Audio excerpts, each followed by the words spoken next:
Dear students, welcome back to our online classes. आज हम पढ़ने वाले हैं हयाती तनु और उसका तहफ़्फ़ुज़, बायोडाइवर्सिटी एंड इट्स कंजर्वेशन। ठीक है, तो बायोडाइवर्सिटी जो लफ्ज है, ये जो इस्तिलाह है, ये आपके लिए नई हो सकती है, लेकिन इसका जो तस्वुर है वो आपके जहनों में है। ठीक है, तो बायोडाइवर्सिटी के मानी क्या होते हैं कि वैरायटी ऑफ लाइफ, यानी मुख्तलिफ किस्म के मुख्तलिफ जानदारों के अलग अलग अकसाम। ठीक है, उसी को बायोडाइवर्सिटी कहा गया है। ये सबक जो है तो हमारे अंदर अखलाकी जिम्मेदारियां, हमें अखलाकी जिम्मेदारियों का एहसास भी दिलाएगा। ठीक है, सिर्फ ये सबक जो है, ये जो चैप्टर है, ये सिर्फ एग्जाम के लिए या सिलेबस में मार्क्स लेने की हद तक नहीं, बल्कि हमारे अंदर अखलाकी जिम्मेदारियों का एहसास दिलाता है। ठीक है, तो इसमें देखिए, सबसे पहले बायोडाइवर्सिटी को अगर इस लफ्ज को तोड़कर देखें, ठीक है, तो इसके मानी क्या होते हैं? इसके मानी होते हैं बायो मतलब लाइफ, ठीक है, और डाइवर्सिटी इसके मानी होते हैं तफरीक के या फर्क के। ठीक है, तो यानी जो जी हयात है या जानदार है, उनके दरमियान जो फर्क है, यानी हर जानदार एक दूसरे से अलग अलग है। एक ही माहौली निजाम में इस पूरे कुर्रे अर्ज़ पर, पूरे जमीन पर रहने वाले जानदार अलग अलग अक़साम के हैं, अलग अलग उनकी खुसूसियात उनके अलग अलग है, वो सब एक दूसरे से अलग है। इसी को बायोडाइवर्सिटी कहा गया है। अब बायोडाइवर्सिटी आपने नेशनल ज्योग्राफिक चैनल है या डिस्कवरी चैनल है या और इस तरह के कई जो चैनल है, तो उस पर आपने मुख्तलिफ किस्म के जानदारों को देखा है, तो क्या उनमें आपको फर्क दिखाई देता है? बहुत ज्यादा फर्क दिखाई देता होगा।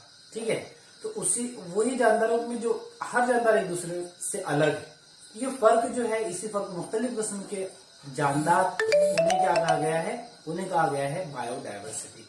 ठीक है, तो ये जो इस्तिलाह है बायोडाइवर्सिटी, सबसे पहले इसे पेश किया वॉल्टर रोजन। इस शख्स ने सन 1982 में इस इस्तिलाह को पेश किया, वॉल्टर रोजन और एडवर्ड विल्सन।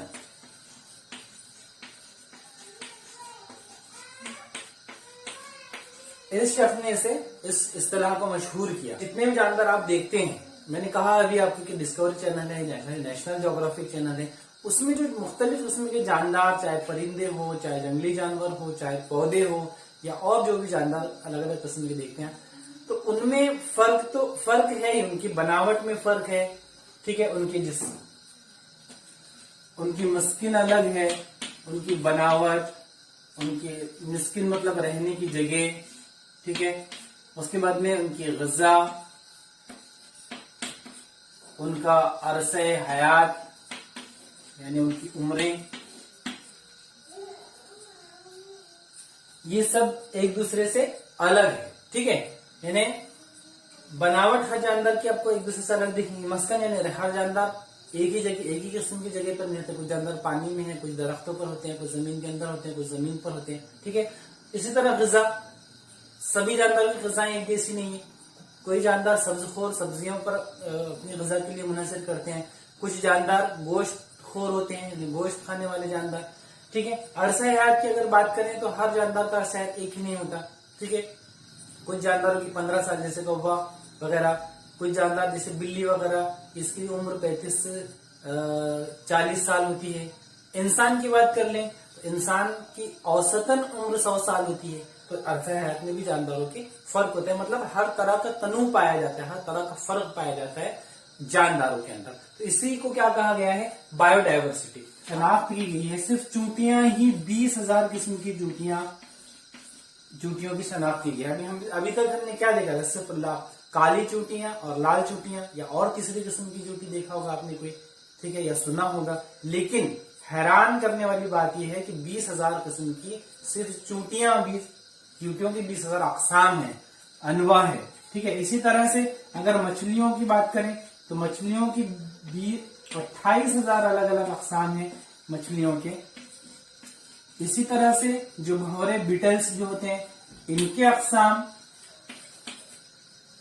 तकरीबन 3 लाख के आसपास है।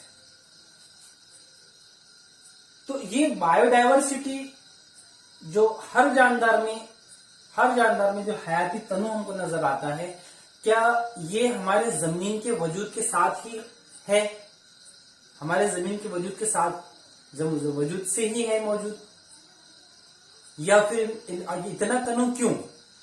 तो इसका अगर हम इर्तिका की तारीख पर अगर नजर डालें तो हमको ये बात समझ में आती है कि ये एक दिन एक साल का, ये जो बायोडायवर्सिटी एक दिन एक साल में नहीं हुई, बल्कि इससे सदियां लगी है इर्तिका के नतीजे में। इर्तिका यानी एक जानदार से तब्दील होकर, तरक्की होकर दूसरा जानदार, दूसरी नई वजूद में आना। ठीक है, इर्तिका अगर हम नजर डालें, अभी तक के कुल जानदारों की किस्म के जानदारों की शनाख्त की गई है वो 1.7 से 1.8 मिलियन मुख्तलिफ किस्म के जो जानदार है जमीन पर, पानी में, हर जगह, पूरी कुर्रे अर्ज पर, वो 1.7 से 1.8 मिलियन है, जिनमें से 1.2 हैवान है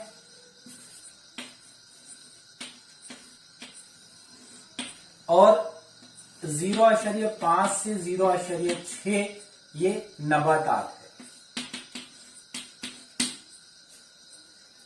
इतना तनु है, इतना जो फर्क है जानदारों के दरमियान, तो इसी को, ये मुख्तलिफ किस्म की जो अक़साम है जानदारों के, इसी को बायोडायवर्सिटी कहा जाता है। ठीक है, तो इसके जानदारों के दरमियान में जो तनु पाया जाता है, जो फर्क पाया जाता है, वो किस सतह का? तो जानदारों के दरमियान में जो फर्क है वो नस्लियाती सतह पर भी फर्क पाया जाता है, यानी उनके डीएनए वगैरह से, क्रोमोसोम वगैरह, उसकी तादाद, उसकी किस्में, और अनवा के तौर, अनवा भी एक दूसरे से अलग अलग है, उनमें भी हयात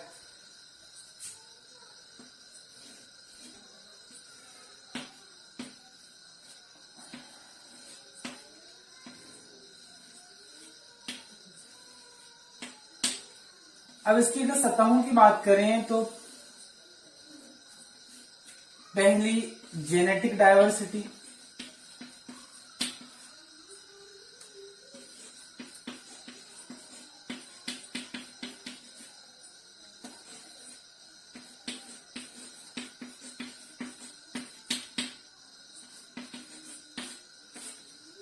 दूसरा स्पीसीज डायवर्सिटी, और तीसरी है इकोसिस्टम डायवर्सिटी। ये 3 सतहों पर जानदारों में फर्क पाया जाता है, जितने भी जानदार जमीन पर है। जैसे जेनेटिक डायवर्सिटी, यानी हर जानदार का क्रोमोसोम, उसकी जीन एक दूसरे से अलग है। क्रोमोसोम की तादाद में फर्क है, क्रोमोसोम पर जो जीन मौजूद है उनमें भी फर्क है। ठीक है, चाहे वो एक स्पीसीज के दरमियान में हो, ठीक है, एक ही स्पीसीज या 2 अलग अलग स्पीसीज। ठीक है, अगर फर्स्ट कर लीजिए एक ही स्पीसीज की बात करें, अगर एक स्पीसीज कहते किसे हैं? स्पीसीज मतलब जानदारों का ग्रोह। कैसे जानदारों का ग्रोह? जो जानदार एक जैसी खुसूसियत रखते हैं और आपस में अफजाइश नस्ल करते हो, ऐसे जानदारों को हम क्या कहते हैं? एक स्पीसीज कहते हैं। जैसे मिसाल, सादी सी मिसाल है इंसान। पूरी दुनिया में जो इंसान है, जितने इंसान, एक नूह है। हर इंसान एक नूह है, बल्कि जितने इंसान हैं सब में एक जैसी खुसूसियत पाई जाती है, सब अफजाइश नस्ल कर सकते हैं। ठीक है, तो ऐसे ये ग्रुप है जानदारों का, एक ग्रुप जो आपस में एक जैसी खुसूसियत रखते हो, यकसा खुसूसियत रखते हो, और वो आपस में अफजाइश नस्ल कर सकते हो। ऐसे ग्रुप को हम एक स्पीसीज कहेंगे। ठीक है, तो पूरी दुनिया में जो इंसान है, जितने इंसान है, सब एक नूह है। ठीक है, तो नूह में अगर जेनेटिक लेवल पर तो उनके डीएनए, क्रोमोसोम वगैरह पर अलग, जानदारों में जो डीएनए में या क्रोमोसोम में या उन पर क्रोमोसोम पर मौजूद जीन में जो फर्क है, उसे जेनेटिक डायवर्सिटी कहेंगे। जैसे फर्स्ट कर लीजिए कि इंसान, ये एक है, एक ए शख्स है और दूसरा बी शख्स है। ठीक है, तो इनके क्रोमोसोम में भी, इनके जो क्रोमोसोम, ये ए शख्स का क्रोमोसोम फर्स्ट कर लीजिए, उस पर ये जीन, दूसरा ये बी ए शख्स का क्रोमोसोम, ये बी शख्स का क्रोमोसोम, तो इसमें भी फर्क पाया जाएगा। फर्स्ट कर लीजिए कि ये जो जीन है, तो ये जीन गोरे रंग के लिए फर्ज कर लीजिए, और ये जीन जो है तो सांवले रंग के लिए, ठीक है, सांवले ब्लैक काले रंग के लिए, ठीक है। तो है जीन एक ही खुसूसियत है, रंग, ठीक है, लेकिन फर्क है। ये जीन जो है गोरे रंग को जाहिर कर रही है, बी शख्स का जो क्रोमोसोम है उस पर जो जीन है वो काले रंग को जाहिर कर रही है।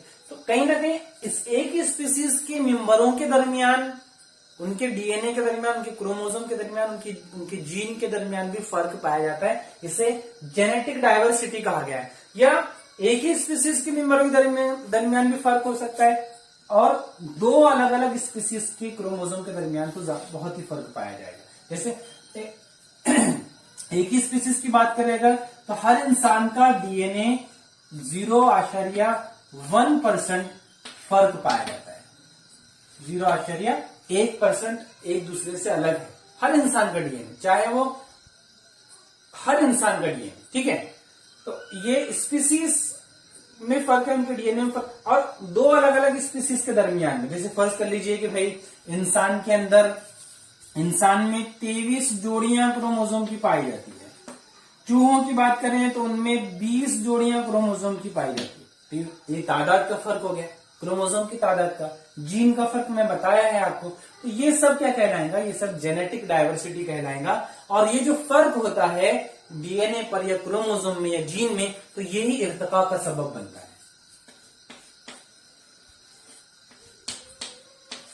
ठीक है। इसी तरह से अगर हम नूई स्पीसीज डाइवर्सिटी की बात करें, अगर जिसे कहेंगे नूई तनु, तो जो अलग अलग अक़साम दिख रहे हैं आपको जानदारों के, वही नूई तनु है, उसे ही स्पीसीज डाइवर्सिटी कहा जाएगा। ठीक है। तो इसकी मिसाल, पहले इसकी मिसाल देख लेते हैं। इसकी मिसाल जेनेटिक, ये तो मैंने बताया है आपको, ठीक है। इसी तरह से एक है रोल्फिया वोमिटोरिया, यानी एक ही स्पीसीज है लेकिन रिजर्पाइन नामी केमिकल पैदा करने की कुव्वत और उसका इर्तिकाज इनमें, उसमें फर्क है। ठीक है। ये जेनेटिक डाइवर्सिटी है। ये दो तीन मिसालें मैंने आपको जेनेटिक डाइवर्सिटी की दिया है। नूई तनु यानी स्पीसीज डाइवर्सिटी, यानी जितने जानदार हैं उनमें आपस में जो फर्क है, ठीक है, एक दूसरे से उनके अक़साम अलग अक़साम है, उसी को स्पीसीज डाइवर्सिटी कहा। इसी तरह से जो स्पीसीज डाइवर्सिटी यानी एक ही इलाके में जो नू पाई जाती है, जहां वो पाई जाती है, एक नू की अगर बात करें तो एक ही इलाके में जहां वो पाई जाती है तो बहुत ज्यादा तनु का मुजाहरा करती है। ठीक है। कुछ इलाकों में आपको नू की कसरत या ज्यादा, उनकी जो तादाद है वो ज्यादा दिखाई देंगी। तादाद की बात करें या अलग अलग नुओं की बात करें, ठीक है, तो उसका जो गुंजानपन है, नुओं की कसरत है, ठीक है, तो कसीर तादाद में नुएं पाई जाती है। ठीक है। तो इससे हम क्या कहेंगे, स्पीसीज रिचनेस। जैसे फर्स्ट कर लीजिए कि स्पीसीज